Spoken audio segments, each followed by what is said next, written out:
Diamond Platnumz kwa sasa yupo nchini Ghana kwa ajili ya kufanya performance kwenye sherehe za kumbukizi ya kuzaliwa ya bilionea mkubwa sana huko nchini Ghana, anaitwa Richard.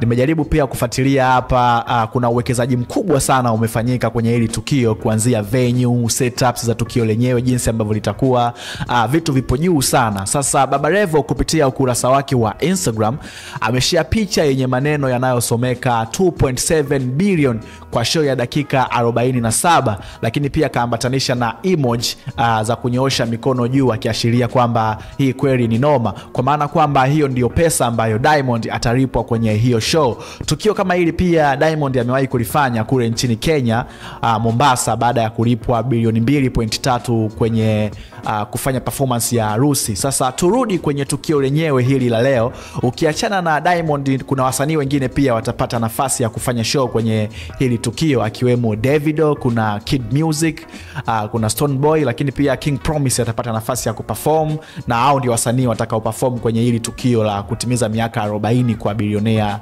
Richard. Of course bilioni 2.7 kwa show ya dakika 47 ni pesa nyingi sana. Hapa utaona ni namna gani value ya Diamond Platnumz ipo juu sana kwa sasa, kwa sababu unapoizungumzia show ya bilioni 2.7 kwa msanii wa kawaida inabidi afanye show nyingi sana mpaka kufikisha hicho kiwango cha hiyo pesa. Jina langu ni Mkaka Knows, hii ni PMTV2.